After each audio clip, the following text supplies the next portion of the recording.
नमस्कार, आप देख रहे हैं धा न्यूज और मैं हूं अभिषेक मिश्रा। बिहार की राजनीति पल पल बदलती नजर आ रही है। बिहार की राजनीति का समीकरण पल पल बदलता नजर आ रहा है।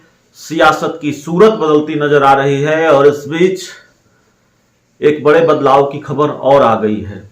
सोशल मीडिया पर, कुछ मीडिया रिपोर्ट्स में और राजनीति के कुछ जानकार ये मानते हैं कि पप्पू यादव की एंट्री जेडीयू में हो सकती है।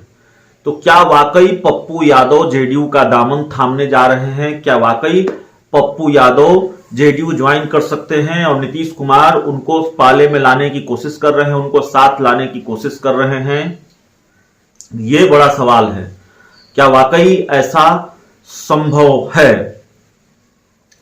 पप्पू यादव भी राजनीतिक ठिकाना तलाश रहे हैं। पप्पू यादव महागठबंधन में एंट्री चाहते थे। 2019 के लोकसभा चुनाव के वक्त से उनकी ये कोशिश रही है। 2019 के लोकसभा चुनाव के वक्त से उनकी ये राय रही है कि जो गैर बीजेपी दल हैं उनको एक साथ आना चाहिए, महागठबंधन में और दलों को शामिल किया जाना चाहिए ताकि एक मजबूत लड़ाई लड़ी जा सके। लेकिन आरजेडी की वजह से पप्पू यादव की महागठबंधन में एंट्री नहीं हुई। कांग्रेस को कोई बहुत दिक्कत पप्पू यादव से नहीं है, पप्पू यादव से कांग्रेस को कोई परहेज नहीं है।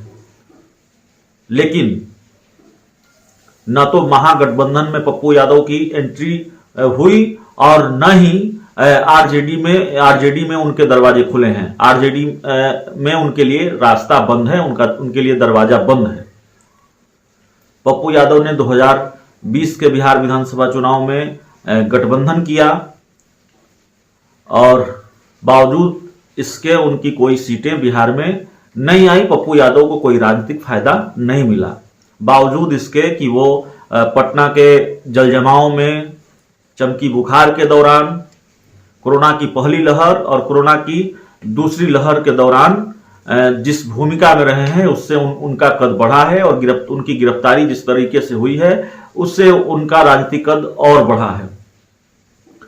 तो पप्पू यादव की महागठबंधन में एंट्री हो नहीं सकती क्योंकि लालू तेजस्वी ये नहीं चाहते। पप्पू यादव की आरजेडी में एंट्री नहीं हो सकती क्योंकि लालू तेजस्वी नहीं चाहते और तेजस्वी यादव अपने विपक्ष के किसी दूसरे बड़े नेता का बढ़ता हुआ कद जाहिर तौर पर उनको गंवारा नहीं होगा।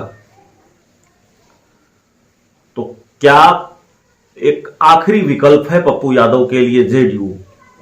देखिए, खबरें चल रही हैं सोशल मीडिया पर। आप जानते हैं कई तरह की बातें चलती हैं। एक बड़े चैनल ने भी दावा किया है और बहुत विश्वसनीय पत्रकार हैं, बहुत अनुभवी पत्रकार हैं, उन्होंने दावा किया है कि जेडीयू में पप्पू यादव जा सकते हैं और ये पूरी तैयारी 2024 की है। लेकिन पप्पू यादव जेडीयू में तुरंत चले जाएंगे ऐसा नहीं होने जा रहा है। पप्पू यादव जेडीयू में जाएंगे ही, मेरी समझ में ये कह देना अभी जल्दबाजी होगी। पप्पू यादव, हालांकि देखिए जो घटनाक्रम रहा है, पप्पू यादव की गिरफ्तारी हुई, उनकी पत्नी रंजीता रंजन पटना पहुंचती हैं, प्रेस कॉन्फ्रेंस करती हैं, नीतीश कुमार को भी खूब खरी खोटी सुनाती हैं और ये कहती हैं कि आपको और आपके मंत्रियों को चौराहे पर आना होगा। लेकिन नीतीश कुमार को लेकर उनके तेवर थोड़े नरम भी रहते हैं। वो कहती हैं कि अगर आपसे कोई मजबूरी में ये सब करवा रहा है, आप किसी के प्रेशर में हैं, तो बताइए, हम लोग आपके साथ हैं। तो थोड़ा सॉफ्ट जरूर रही हैं पप्पू यादव रंजीत रंजन सीएम नीतीश कुमार को लेकर। क्या ये नरमी इस बात का संकेत है कि पप्पू यादव और नीतीश कुमार के बीच कोई राजनीतिक रिश्ता बनने जा रहा है? हालांकि पप्पू यादव तो आज इन दिनों खूब आक्रामक हैं, जन अधिकार पार्टी नीतीश कुमार को लेकर खूब आक्रामक है और पप्पू यादव की गिरफ्तारी का ठीकरा नीतीश कुमार के सर ही फोड़ती है। लेकिन राजनीति में कब क्या हो जाए ये कहा नहीं जा सकता। दुश्मन कब दोस्त बन जाए, दोस्त कब दुश्मन बन जाए, ये नहीं कहा जा सकता। तो कुल मिलाकर आपके जेहन में ये सवाल आ रहा होगा कि आखिर एक तो सवाल ये आ रहा होगा कि क्या वाकई अगर खबरें चल रही हैं तो क्या पप्पू यादव वाकई जेडीयू में ज्वाइन करने जा रहे हैं। देखिए, जो हमारी समझ कहती है, जो मेरा छोटा सा अनुभव है वो कहता है, और इस खबर के आने के बाद जो हमने थोड़ी बहुत लोगों से बात करने की कोशिश की, जो जानकारी जुटाने की कोशिश की, तो जानकारी यही है कि फिलहाल ऐसा नहीं होने जा रहा है। प्रत्यक्ष रूप से पप्पू यादव की आरजेडी में एंट्री का, महागठबंधन में एंट्री का विरोध करने वाले लोग दिखते हैं।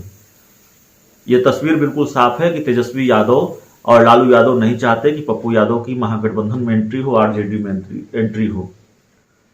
जेडीयू में कई लोग हैं जो पप्पू यादव की एंट्री नहीं चाहते। जेडीयू में कई लोग हैं जो पप्पू यादव की एंट्री का विरोध करते हैं, और उनकी ये राय है कि पप्पू यादव को जेडीयू में नहीं लिया जाना चाहिए।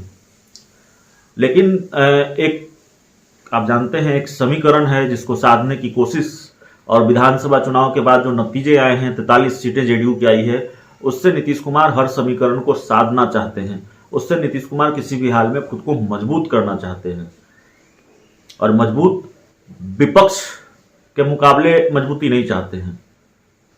जिस तरह से बीजेपी बड़े भाई की भूमिका में हो गई, ये उनको ज्यादा सालता है, ये जेडीयू को ज्यादा खलता है। तो एक खास समीकरण है, पप्पू यादव के पास एक खास वोट बैंक है, कुछ प्रतिशत, उसको शायद साधना चाहते हो नीतीश कुमार, और इसलिए उनको साधने की कोशिश हो रही हो, पप्पू यादव को साथ लाने की कोशिश हो रही हो। लेकिन अगर नीतीश कुमार ऐसा चाहते हैं तो उनके लिए भी ये आसान नहीं होगा। और दूसरी तरफ अगर पप्पू यादव ने भी मन बनाया है नीतीश कुमार के साथ जाने का, इस दोस्ती की अगर स्क्रिप्ट लिखी जा रही है, जैसे कि खबरें आ रही हैं, और इस दोस्ती को लेकर अगर एक कदम भी दोनों की तरफ से बढ़ा गया है, तो पप्पू यादव के लिए भी आसान नहीं होगा। जो खबरें हैं उसके मुताबिक उनकी पार्टी में भी इसको लेकर काफी असहमति है। तो मेरे पास ये जानकारी है, और देखिए, एक डिस्क्लेमर मैं आपको बताता हूं कि मेरी जो समझ है, मेरा जो छोटा सा अनुभव है, हमारे कई चैनल हैं जिसमें हमारे पेशे के अनुभवी लोग आपको खबरें बताते हैं, आपके सामने खबरें परोसते हैं, उनके पास अपनी जानकारी होती है, और जाहिर है उनका अनुभव हमसे बड़ा है। तो मैं उनकी खबरों को लेकर कोई टिप्पणी नहीं करता, उनके अनुभव को लेकर कोई टिप्पणी नहीं करता, लेकिन मेरी कोशिश ये होती है कि जितनी मेरी समझ हो, जितने मेरे पास जानकारी हो, जितनी थोड़ी बहुत जानकारी जुटाकर आपके सामने परोसी जाए, ताकि विश्वसनीयता बनी रहे, आपका भरोसा हम पर बना रहे। तो कुल मिलाकर मेरे पास जानकारी यही है, मेरे पास खबर यही है कि खबरें तो चल रही हैं कि पप्पू यादव जेडीयू में जा सकते हैं, लेकिन फिलहाल ऐसा नहीं होने जा रहा है। पप्पू यादव की जेडीयू में एंट्री इतनी आसान नहीं है, पप्पू यादव के लिए भी आसान नहीं है, और खुद सीएम नीतीश कुमार के लिए भी आसान नहीं है।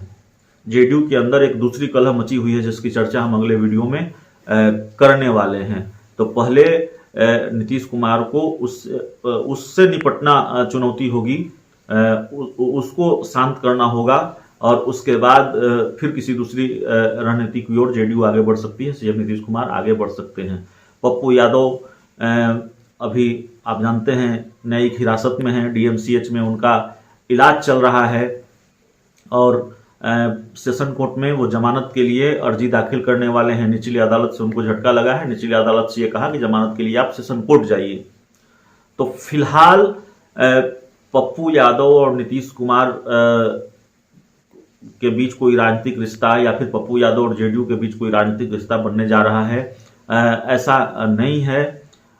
2024 के लोकसभा चुनाव से पहले ये राजनीतिक रिश्ता बन पाएगा, नहीं बन पाएगा, ये कहना बहुत मुश्किल है। राजनीति ऐसे भी अनिश्चितताओं का खेल है, कब क्या हो जाए नहीं कहा जा सकता। कुल मिलाकर आपके जेहन में एक और सवाल होगा कि मैं कहना क्या चाहता हूं, आखिर जवाब क्या है? क्या पप्पू यादव और नीतीश कुमार एक साथ आने जा रहे हैं? और क्या पप्पू यादव और नीतीश कुमार एक साथ नहीं आने जा रहे हैं। तो जैसा कि मैंने पहले ही कहा कि राजनीति में कभी भी कुछ भी हो सकता है। क्रिकेट की तरह राजनीति अनिश्चितताओं का खेल है, कब दोस्त दुश्मन बन जाए, कब दुश्मन दोस्त बन जाए। लेकिन फिर बता देता हूं कि जो मेरी समझ है, जो मेरी जानकारी है, और पप्पू यादव को जितना मैं समझता हूं, पप्पू यादव का जो मिजाज है, पप्पू यादव के जो तेवर हैं, पप्पू यादव की जेडीयू में एंट्री नहीं होने जा रही है। पप्पू यादव शायद ही जेडीयू में जाएंगे। पप्पू यादव और जेडीयू के बीच शायद ही कोई राजनीतिक रिश्ता बन पाएगा।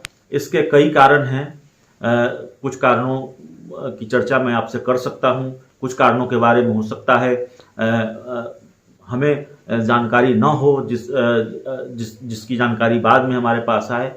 लेकिन एक जो मजबूत कारण है वो हमने आपको बताया है कि पप्पू यादव की जेडीयू में एंट्री का विरोध करने वाले भी कई लोग जेडीयू में हैं, और खुद पप्पू यादव की पार्टी में भी कई लोग ऐसे हैं जो ये नहीं चाहते कि नीतीश कुमार के साथ कोई राजनीतिक दोस्ती हो, या फिर नीतीश कुमार के साथ तेवर में कोई नरमी भी बरती जाए। तो ये कुल मिलाकर मामला है, और कुल मिलाकर मैं यही कहना चाहता हूं कि खबरें तो चल रही हैं, लेकिन पप्पू यादव और नीतीश कुमार दोस्त नहीं हो सकते। कम से कम इस वक्त जो स्थिति और परिस्थिति है उसके आधार पर मैं ये कह सकता हूं। उपेंद्र कुशवाहा को जरूर नीतीश कुमार ने साथ लिया, दोनों साथ आ गए। उपेंद्र कुशवाहा लंबे वक्त तक उनके पहले भी साथ रहे थे, लेकिन पप्पू यादव की एंट्री जेडीयू में नहीं होने जा रही है। फिलहाल मैं ये कह रहा हूं, मेरी समझ ये कह रही है। आने वाले दिनों में क्या होता है वो देखना बड़ा दिलचस्प होगा। अगर आपने अब तक हमारे चैनल को सब्सक्राइब नहीं किया है तो कर लीजिए। बहुत बहुत धन्यवाद।